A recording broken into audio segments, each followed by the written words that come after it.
Hello guys, आज हम बात करने वाले हैं सिंघम अगेन मूवी के बारे में कि ये मूवी कितनी अच्छी थी, कितनी बुरी थी, क्या ये मूवी एक मास्टरपीस थी या फिर एक ट्रैश। हर मूवी को देखने वालों का अपना अलग नजरिया होता है कि वो क्या देखने जा रहे हैं, क्या नहीं देखने जा रहे हैं। आपका भी अपना ओपिनियन है, मेरा भी अपना ओपिनियन है। इसलिए मैंने मूवी को स्कोर करने के लिए इसे 5 हिस्सों में डिवाइड किया है, जिसमें सबसे पहले आता है म्यूजिक, आता है इसका प्लॉट मतलब कि इसकी स्टोरी, तीसरी आती है इसकी कॉमेडी और चौथा पार्ट जो कि इसमें है कि एक एक्शन मूवी है तो इस मूवी के अंदर एक्शन होना चाहिए।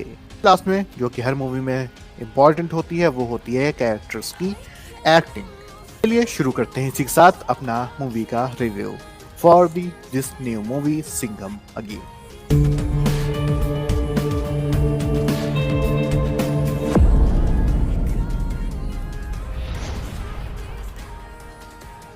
सबसे पहले बात करते हैं म्यूजिक की। म्यूजिक इस मूवी के अंदर ठीक ठाक था, सिंघम का अपना सॉन्ग भी था और मेरे हिसाब से ऐसा कुछ खास मूवी के अंदर मुझे लगा नहीं कि मतलब कि ऐसा कोई म्यूजिक हो कि बिल्कुल टॉप नॉच किस्म का, लेकिन तो इसलिए मैं इसको 10 में से दूंगा म्यूजिक के मामले में 3। दूसरे हिस्से पे अगर बात करें, दूसरा हिस्सा आता है प्लॉट स्टोरी। एक प्लॉट स्टोरी इसकी बहुत ज़्यादा वीक है। जैसा कि सिंघम अगेन का जब ट्रेलर हुआ था, जो चीज़ें ट्रेलर में देखी थी, एक हिसाब से हमने पूरी मूवी को ही ट्रेलर में देख लिया था। अगर बात करें इसके प्लॉट की तो इसकी प्लॉट कुछ इस तरह से है कि में जो आतंकवादी है जिसका कैरेक्टर जैकी श्रॉफ ने प्ले किया है, उसका मैं नाम भूल रहा हूँ। वो कॉप यूनिवर्स में पहले भी दिखाया था, तो उसको पकड़ लिया जाता है। विलन उसका पोता है, वो श्रीलंका के अंदर है और श्रीलंका से ऑपरेट कर रहा है और सिंघम से बदला लेना चाहता है क्योंकि सिंघम ने उसके फैमिली और उसके रिलेटिव्स को इनकाउंटर किया था। तो इस वजह से वो बदला लेने के लिए आ जाता है और सिंघम की वाइफ को किडनैप करके लेके श्रीलंका चला जाता है और पूरी कहानी उसी पर रिजॉल्व करती है कि अपनी एक टीम बनाते हैं, श्रीलंका में घुसते हैं और अपनी वाइफ को छुड़ा के लेके आते हैं, इसके साथ साथ इसके विलन को मारते। 6 स्टोरी है, लेकिन जब आप इस मूवी को देखने जाते हैं तो आपको ऐसा लगता है कि आप एक नहीं बल्कि 2 मूवीज को देख रहे हैं, क्योंकि इसके अंदर इन्होंने पैसा कमाने के लिए रामायण को उठा लिया है और मूवी के अंदर डाल दिया है, जिसका कोई सेंस मेरी माने तो कुछ खास बनता नहीं है। क्योंकि जो करीना कपूर का मोटिवेशन रहता है सिंघम 2 में बनने का और जो सिंघम 3 में बनने का है, वो कंप्लीट डिफरेंस हो जाता है। मतलब रामायण क्यों कर रही है, क्या कर रही है नहीं पता, खैर कर रही है तो उनकी अपनी मर्जी है। लेकिन ये पिक्चर रामायण और सिंघम अगेन में बैक एंड फोर्थ जंप करती रहती है। मतलब आप ऐसा मान लीजिए एक एक्शन सीक्वेंस चल रहा है और उस एक्शन सीक्वेंस के बीच में आपको रामायण की क्लिप दिखाई जाती है, फिर उस क्लिप के अंदर से निकल के आप वापस मूवी में आते हैं, फिर चलती है, फिर वो रामायण में अंदर घुसती है, फिर निकल के उसके अंदर जाती है। तो एक तरह से एक्शन का जो मजा है वो टूट जाता है। रोहित शेट्टी को चाहिए था कि रामायण एक अलग बना लेते या इसको एक अलग बना लेते। अगर बना नहीं था तो कम से कम ये जो क्लिप्स को आगे पीछे करके दिखाया, ये बिल्कुल भी नहीं दिखाना चाहिए था, क्योंकि रामायण के ऊपर पूरी बेसिस स्टोरी है, करीब सेम है। मैं ज्यादा स्पॉइलर नहीं देना चाहता यहाँ पे, लेकिन करीब सेम है दोनों स्टोरीज। और देखा जाए तो उनका दोनों का प्लॉट है वो भी पूरा सेम है इसके अंदर।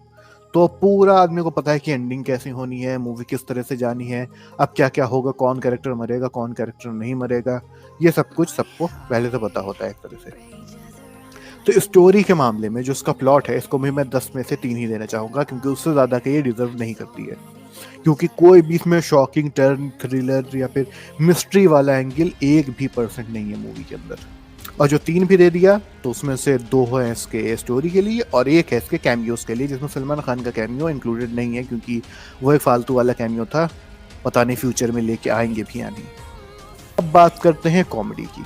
कॉमेडी तो मूवी में थी, जो सिम्बा का कैरेक्टर है उसके अंदर उसने अच्छी खासी कॉमेडी दिखाई है और थोड़ी बहुत हंसी भी आती है और जोक्स भी हिट करते हैं। तो कॉमेडी तो है मूवी में, जितनी होनी चाहिए एक एक्शन कॉमेडी मूवी में, तो इसलिए मैं इसको दूंगा 10 में से 6 कॉमेडी की उसमें।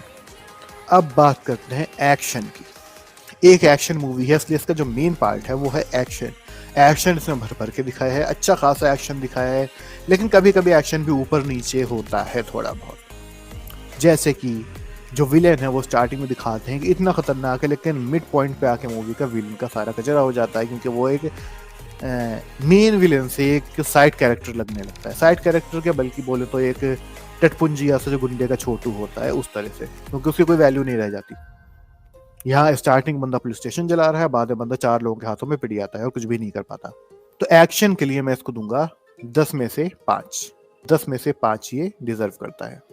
और फाइनली अगर हम बात करें इसके एंड में, एक्टिंग, खैर मुझे तो एक्टिंग आती नहीं तो मुझे ज़्यादा बोलना भी नहीं चाहिए, लेकिन अपने प्रोस्पेक्टिव से जो मैंने चीज़ों को नोटिस किया इस मूवी के अंदर और बाकी मूवीज़ के अंदर, तो मैं इस मूवी को रेटिंग बाद में देंगे, पहले एक्टिंग को थोड़ा डिस्कस कर लेते हैं। कुछ कैरेक्टर्स की एक्टिंग बहुत अच्छी है, कुछ लोगों की उतनी अच्छी एक्टिंग नहीं है। जैसे कि करीना कपूर की एक्टिंग, वो वाली कनेक्शन नहीं आया। एक्टिंग तो सही थी लेकिन कनेक्शन नहीं आया। उसके अलावा जो विलेन है उसकी एक्टिंग सही है। सिंघम की भी एक्टिंग बढ़िया है मूवी के अंदर, सिम्बा के कॉमेडी शॉट्स भी अच्छे हैं, और बाकी टाइगर श्रॉफ की भी एक्टिंग सही है। जितने भी कैरेक्टर सबने वेल किया है, तो इसको भी एक्टिंग के मामले में मैं कम नहीं देने वाला। इसको मैं एक्टिंग के मामले में दूंगा 10 में से 7। अगर हम 5 स्टार में से बात करें तो मैं इस मूवी को ओवरऑल सिर्फ देना चाहूँगा 5 में से 2 स्टार, क्योंकि मुझे नहीं लगता कि ये मूवी उससे ज़्यादा डिजर्व करती है। और सिर्फ इतना ही नहीं, इस मूवी की सबसे बड़ी खामी ये है कि ये सिंघम की तीसरी मूवी थी, और तीसरी मूवी हर मूवी फ्रेंचाइज में काफ़ी अहम रोल प्ले करती है। और मुझे लगता है कि इस मूवी में ने सिंघम फ्रेंचाइज की वोट लगा दी। अब सिंघम 4 आती है तो इसको देख के मुझे लगता है कि उसके लिए इतनी हाइप होगी, और ये देखना दिलचस्प होगा कि सिंघम 4 के लिए या अपने कॉप यूनिवर्स के लिए आगे क्या करते हैं। तो चलिए जाइए आप इस मूवी को देख के आइए, और कमेंट कीजिए कि अगर आपने मूवी देख रखी है तो आपको मूवी कैसी लगी, और किसी और चीज़ मूवी का आप रिव्यू चाहते हैं या फिर कुछ भी चाहते हैं तो नीचे कमेंट सेक्शन में कमेंट कर दीजिए। तो मिलते हैं अगली बार अगली वीडियो में। आप देखते रहिए ट्रेंडी टॉप, जहाँ पे आपको ताज़ा ताज़ा मसालेदार खबरें, वो एकदम रिव्यूज़ और टॉप चीज़ें और भी बहुत कमाल की चीज़ें आने वाली हैं।